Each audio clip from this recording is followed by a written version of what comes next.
मैं अगर आपको स्क्रीन पर शो हो रहा है तो बहुत अच्छी बात है, अदरवाइज मैं आपको यहां पर इसके बारे में बताता चलता हूं। राइट, क्लियर है? चलिए हम लोग अब इसको शुरू करते हैं। सबसे पहले जब हम किताबों को पढ़ते हैं तो आप लोग इंटरनेट पे जाते हैं और किताबों की लिस्ट ले आते हैं, और कई बच्चों ने मुझे फोटो भेजा कि सर वो जाके उन्होंने मोटी मोटी किताबें खरीद ली। कभी भी ये गलती मत करिएगा अगर आप बिगिनर हैं तो। अगर आप बिगिनर हैं तो आप सबसे पहले आप स्टेप बाय स्टेप बुक्स पढ़ी जाती, बिल्कुल सही बात है। बुक्स क्यों पढ़ी जाती है? सबसे पहली बात जो आपसे क्वेश्चन होगा, ये बुक्स का पर्पस क्या होता है? आपको पता है ये सबसे बड़ा आपका साधन है। मैं ये मान के चल रहा हूं कि सिलेबस आपने स्टेप 1 में ले लिया। अगर आप सिलेबस नहीं पढ़ पाए हैं तो अभी बुक्स पर मत जाइएगा, मैं आपको बार बार मना कर रहा हूं। एक गलत स्टेप होगा और आपके लिए किताबें जो होंगी वो बर्बाद हो जाएंगी। आप कहीं पर भी मुझे पूरे इंडिया में जाइए और सोच के खोज के मुझे दिखा दीजिए, क्या यूपीएससी के लिए आज तक कोई सिलेबस या कोई बुक इस तरह बनाई गई है उस पर लिखा हो कि यूपीएससी द्वारा रिकमेंडेड बुक? कभी नहीं। सारी यूनिवर्सिटी की बुक्स हैं, एनसीईआरटी की बुक है, कोई भी स्पेशलाइज्ड बुक नहीं है। यानी वही ग्रेजुएशन का स्टूडेंट पढ़ रहा है, वही यूनिवर्सिटी का स्टूडेंट पढ़ रहा है, उसी से आपको कंपटीशन देना है। यानी आपको अपनी बुक्स में से अपना फैक्ट निकालना आना चाहिए, अपना कॉन्सेप्ट निकालना आना चाहिए। तो उसके लिए सबसे बढ़िया तरीका कौन सा होगा?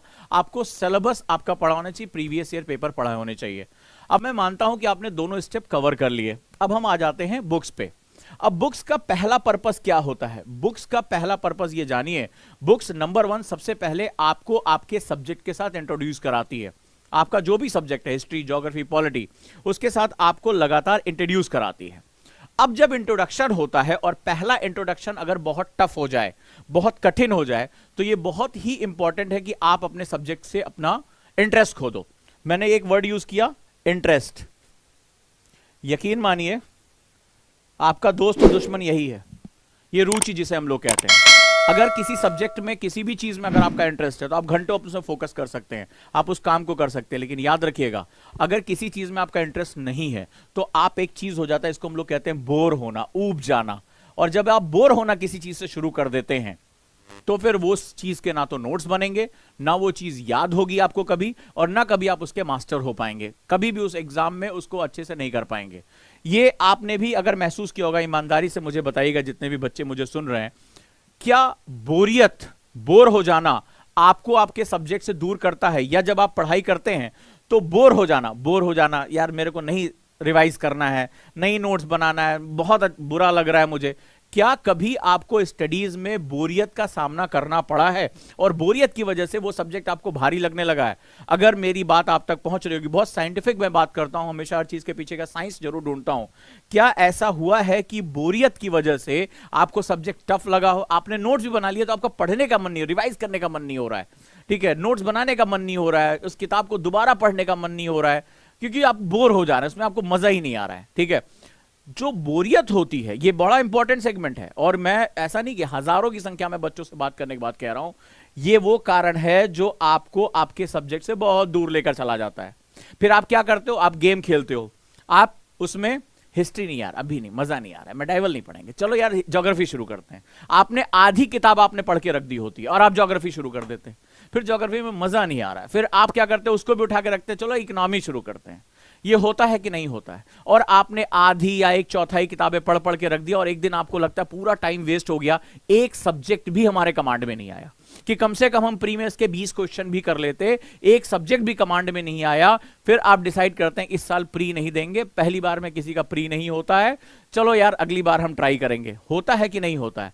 उसके पीछे जो सबसे बड़ा कारण होता है, आप कभी भी अपने सब्जेक्ट को इस तरह पढ़िए कि उसमें बोरियत नहीं होनी चाहिए। ये टीचर की भी जिम्मेदारी है, वो इस तरह अपने स्टूडेंट को पढ़ाए कि किसी भी पल उसको बोरियत नहीं होनी चाहिए, और स्टूडेंट भी इस तरह से पढ़े कि बोरियत वर्ड नहीं आना चाहिए, क्योंकि ये अगर आ गया तो आपका सब्जेक्ट वहीं पर खत्म हो जाएगा और आप कभी भी उसमें अपनी मास्टरी क्रिएट नहीं कर पाओगे।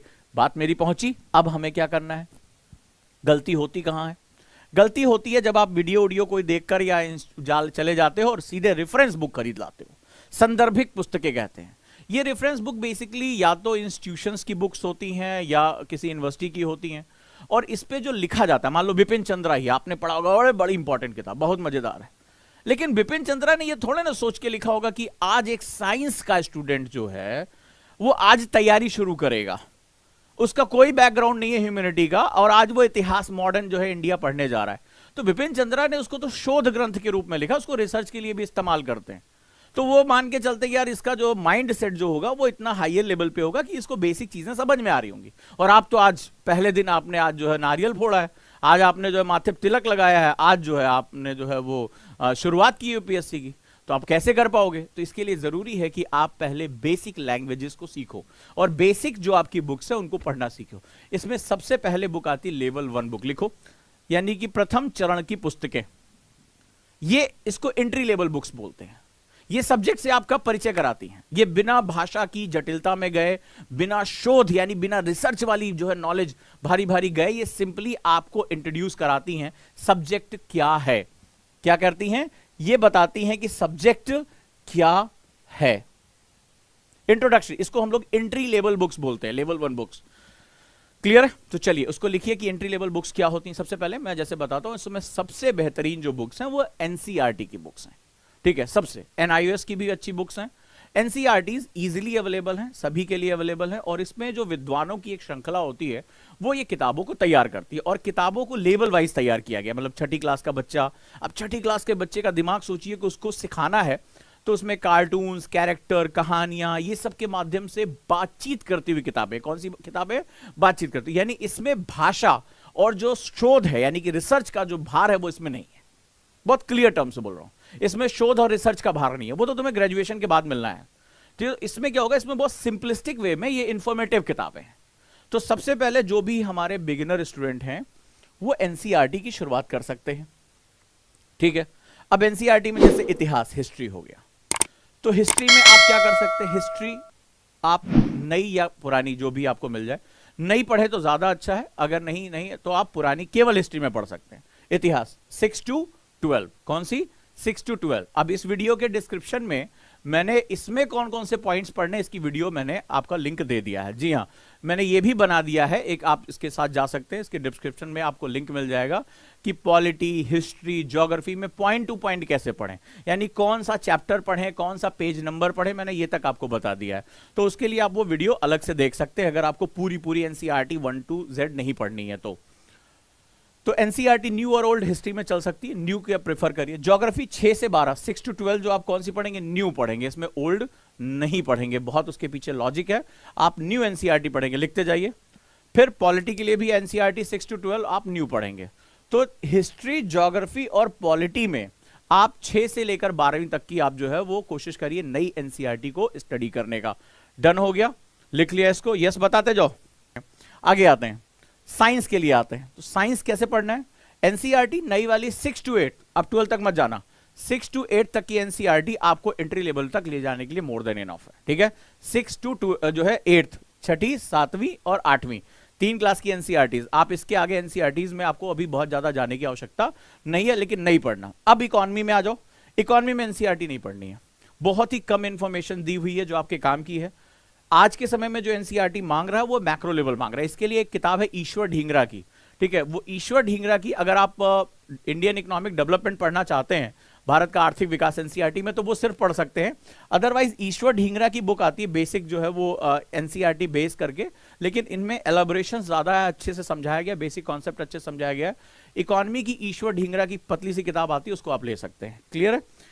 तो इसमें एनसीईआरटी के साथ आप जो है वो क्या करिएगा, एक्सपेरिमेंट मत करिएगा। डन?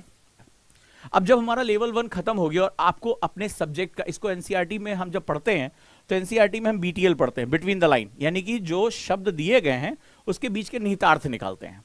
और इतना हमें जब इंट्रोडक्शन हो गया कि क्या होता है हमारा डेमोक्रेसी, चुनाव की प्रक्रिया क्या है, बेसिक हमारा साइंस क्या है, बायोलॉजी क्या है, फिजिक्स क्या है, बेसिक इकोनॉमिक्स किसे कहते हैं, मुद्रा क्या होती है, बैंकिंग क्या होता है, ये जब हमें बेसिक एक चीज पता चल जाती है तो हमें एक पिक्चर बननी शुरू हो जाती है। अब हम इन्हीं टॉपिक्स की गहराई में, यानी हम इसके अब रिसर्च में जा सकते हैं, और इसके लिए हम लेवल 2 में जाते हैं, जिसको हम लोग रेफरेंस बुक बोलते हैं। और प्री कम मेंस की आपको किताबें बता रहा हूं जो प्री कम मेंस दोनों में काम आएगी, और मैं आपको लॉजिक के साथ उसको बताऊंगा कि कैसे इसको पढ़ना है। चलिए सबसे पहले हम शुरू करते हैं इतिहास की किताबें। रेडी हो? इतिहास में पहला पार्ट होता है, इसको हम लोग विश्व इतिहास यानी वर्ल्ड हिस्ट्री बोलते हैं। काफी इंपॉर्टेंट है, आपको पता है ये मेंस में आता है, ये प्री में इसके पार्ट नहीं आते, ये मेंस में इसका पार्ट आता है और बहुत इंपॉर्टेंट पार्ट आता है। कौन सी किताब पढ़ें? सबसे पहले आप मिलमैन पे आती है लोवे की बुक, लोवे, ठीक है, तो मिलमैन पे आती है, लेकिन ये सिर्फ इंग्लिश मीडियम के लिए, हिंदी मीडियम के लिए किताब नहीं है, ठीक है। तो इनका जो एडिशन है, 4th एडिशन शायद चल रहा है, बहुत अच्छी किताब है। अगर वर्ड हिस्ट्री आप करना चाहते हैं तो आप लोवे की बुक पढ़ सकते हैं, one of the best book मानी जाती है। हिंदी में आप कौन सी पढ़ेंगे? जैन एंड माथुर की बुक पढ़ सकते हैं। हिंदी मीडियम के लिए कौन सी किताब है? जैन और माथुर की किताब है, लिख लो इसको, जैन और माथुर।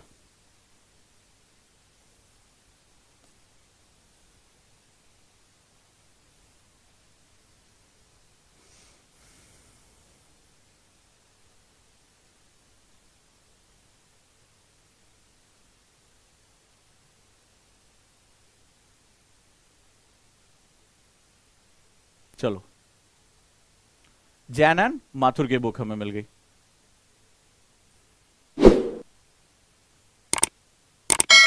लिखते जाओ, इसमें इतना घबराने वाली बात नहीं, इतना कोई जो रॉकेट साइंस नहीं है जिसको मैं लिखा रहा हूं। चलिए,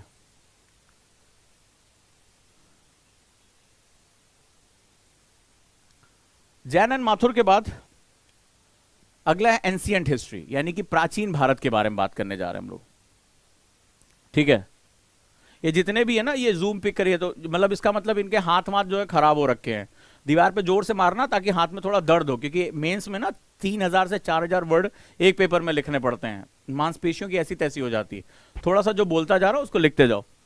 अगला है एंशिएंट हिस्ट्री की, यानी प्राचीन भारत की। प्राचीन भारत की जो बुक आती है वो मुझसे कई लोगों ने पढ़ा कि शर्मा की बुक पढ़े या झा श्रीमाली की। मेरे हिसाब से जो मैंने दोनों किताबें पढ़ी हैं तो मुझे झा श्रीमाली की बुक बहुत अच्छी लगती है। इस खास बात ये है, इसका हिंदी अनुवाद भी बहुत अच्छा है। तो झा श्रीमाली की बुक थोड़ा सा प्री और मेंस दोनों के पोर्शन को कवर करती है। प्राचीन भारत के लिए झा एंड श्रीमाली मैंने लिख दिया है, हिंदी और इंग्लिश मीडियम में दोनों में अवेलेबल है। हिंदी भाषा विभाग इसका अनुवाद करता है, तो बहुत अच्छा अनुवाद है इसका, बहुत ही जो है ल्यूसिड है पढ़ने में ये। तो झा श्रीमाली की बुक आप इसमें पढ़ सकते हैं। अगर आपकी शर्मा की बुक है तो आप आर्य शर्मा भी बुक पढ़ सकते हैं, बट झा श्रीमाली का जो रिसर्च है और मैं देखता हूं जहां ओरिएंटेशन है वो बड़ी इंपॉर्टेंट है, ठीक है। तो आप वहां से भी उस किताब को उठा सकते हैं। नेक्स्ट वन, अगला है आर्ट एंड कल्चर। तो कला और संस्कृति के लिए आज की डेट में जो सबसे अच्छी बुक चल रही है जो है वो मैग्रा हिल पर आती है नितिन सिंघानिया की किताब, ठीक है। तो नितिन सिंघानिया की आप किताब उसके साथ कर लें, कुछ पोर्शन आपको झा श्रीमाली मिल जाएगा और नितिन सिंघानिया के साथ इसको आप कवर कर सकते हैं। क्लियर है? अगला है मॉडर्न इंडिया, आधुनिक भारत। अब आधुनिक भारत में आपको बहुत सी किताबों के बारे में बताया गया होगा, ठीक है। मुझे जो व्यक्तिगत रूप से मॉडर्न इंडिया यानी आधुनिक भारत की जो किताब अच्छी लगती है उसका नाम है शेखर बंदोपाध्याय।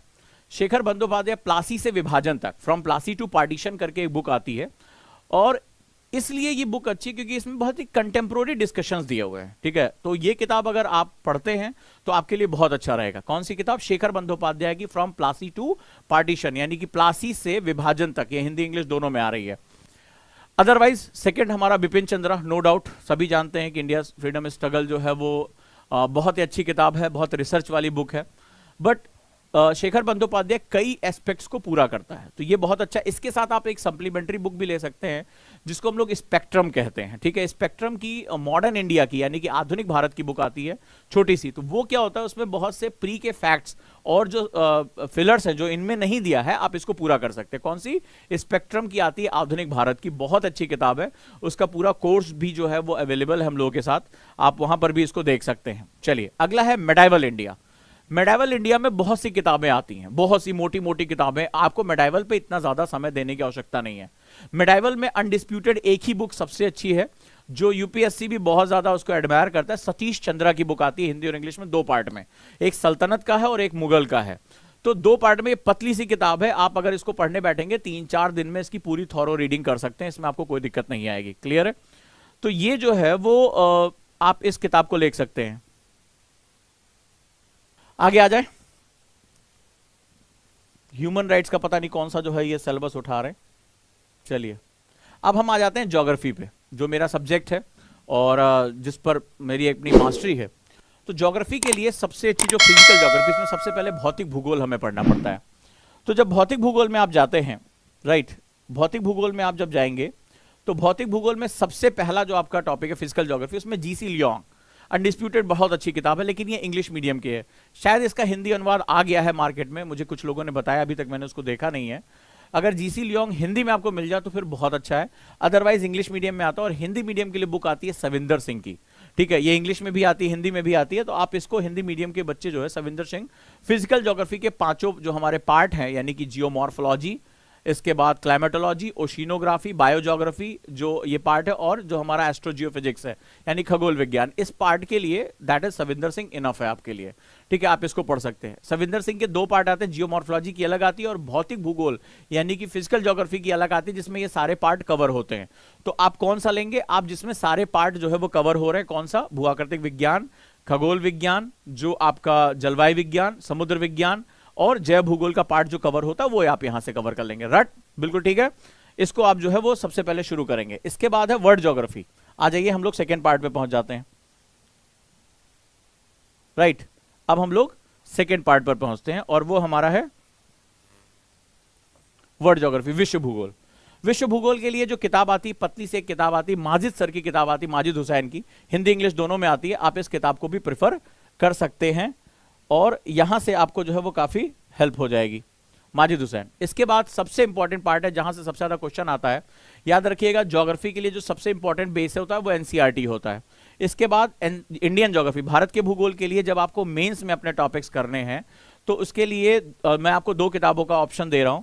या तो आप माजिद हुसैन के साथ चले जाइए, माजिद हुसैन का हिंदी इंग्लिश दोनों में बुक आती है भारत के भूगोल में, या एक अगर आपको किताब मिल जाए चतुर्भुज मामोरिया की बुक, ठीक है, थोड़ा सा रेयर है ये किताब, हिंदी में बड़ी मुश्किल से मिलती है। अगर चतुर्भुज मामोरिया की किताब मिल जाती है तो फिर वो सोने पे सुहागा होगी। आगे आ जाते हैं और अब हम पॉलिटी पर आते हैं। राइट, पॉलिटी पर, इंडियन पॉलिटी, भारतीय राजव्यवस्था पे। भारतीय राजव्यवस्था में एक्चुअली क्या होता है कि कई बार हमसे गलती हो जाती है, हम सीधे लक्ष्मीकांत उठा लेते हैं।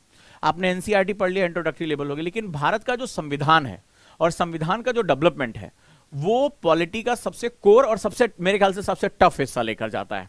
आप भी इस बात के लिए एग्री करते होंगे। जो कॉन्स्टिट्यूशंस के जो उसका डेवलपमेंट हुआ है, कॉन्स्टिट्यूशन से जो पावर्स मिली हुई हैं, यही सबसे पेचीदा पार्ट होता है। बाकी तो कार्यपालिका, विधायिका, ये इतना जो है वो डिफिकल्ट नहीं होता। तो आपको भारतीय संविधान की एक स्टडी करनी पड़ेगी और इसके लिए मुझे लगता है कि कई लोग डीडी बसु खरीद लाते हैं। अब डीडी बसु को पढ़ना एक, जब आपका उसमें समय बीत जाता है तब आपके लिए वो अच्छी होती है। मेरे हिसाब से सुभाष कश्यप, हिंदी और इंग्लिश दोनों में आती है, सुभाष कश्यप की बुक आपके लिए मोस्ट इंपॉर्टेंट बुक है। ठीक है, कौन सी? सुभाष कश्यप। सुभाष कश्यप में ये क्या होता है, ये कहानियों के फॉर्म में लिखी हुई है। अगर बहुत अच्छा पढ़ना चाहते हो तो एक बुक आती है ऑस्टिन की। अगर ऑस्टिन की बुक आपको मिल जाए और आप, मतलब ये अपनी स्टडी के लिए बता रहा हूं, कभी आप जैसे कहानियों के रूप में अगर आप उसको बैठ के पढ़ डालते हैं, आधा घंटा एक घंटा ऐसे आप एंजॉयमेंट के लिए, अगर ऑस्टिन की बुक आप पढ़ ले जाते हैं, ये अब हिंदी में भी आने लगी है, मैंने देखा इसका अनुवाद आ गया है, इंग्लिश में भी आती है। अगर ऑस्टिन की बुक आप पढ़ ले जाते हैं तो आपको आंसर राइटिंग के लिए बहुत डेप्थ मिलेगी। लेकिन अगर नहीं पढ़ पाते हैं तो सुभाष कश्यप की बुक, ठीक है, नेशनल बुक ट्रस्ट पे आती है, एनबीटी पे, प्यारी सी किताब है। इसको कहानियों के रूप में पढ़ जाएं। इसके दो पार्ट आता है, हमारा संसद और हमारी संविधान। इसको आप पढ़ जाएं, संसद भले चाहे ना पढ़ें लेकिन हमारा संविधान का एक बार पार्ट जरूर पढ़ लें। इसको आपको, इसमें जो हमारा कॉन्स्टिट्यूशन का डेवलपमेंट है उसमें आपको बहुत मदद मिलेगी। इसके बाद इंडियन पॉलिटी की आप जानते हैं कि एम लक्ष्मीकांत, अनडिस्प्यूटेड अच्छी किताब है, लेकिन एम लक्ष्मीकांत पे कभी भी डायरेक्टली जंप मत करिएगा। अगर टीचर आपके साथ नहीं है तो अवॉइड करिएगा, क्योंकि एम लक्ष्मीकांत में भी बहुत सी ऐसी पेचीदा चीजें उसमें आप सिर्फ रटते हैं। मेरे सामने कई बच्चे आए जिन्होंने अनुच्छेद रट डाले थे, आर्टिकल, लेकिन वो उसका कोई भी आर्ग्यूमेंट्स नहीं बता पाए मुझे। तो ये आपको थर्ड स्टेज में लेकर जानी है। और इसके बाद एक और किताब आती है, इसमें पिछले कुछ समय से प्री और मेंस दोनों में क्वेश्चन आने लगे, गवर्नेंस का पार्ट है, ठीक है, जो सुशासन का पार्ट है। गवर्नेंस में भी लक्ष्मीकांत का एक अलग एडिशन आता है, आप में से शायद कई लोगों को नहीं पता होगा। पॉलिटी के अतिरिक्त गवर्नेंस की एक बुक आती है एम लक्ष्मीकांत की, बहुत प्यारी किताब है और ये आपके लिए बहुत महत्वपूर्ण है। पिछले और खासतौर पे अगर प्री में आप जाएंगे, बहुत ही ज्यादा क्वेश्चन, अब पॉलिटी से ज्यादा क्वेश्चन गवर्नेंस से आने लगे हैं, तो ये आपके लिए मोस्ट इंपॉर्टेंट है, लक्ष्मीकांत की ये किताब है। क्लियर है?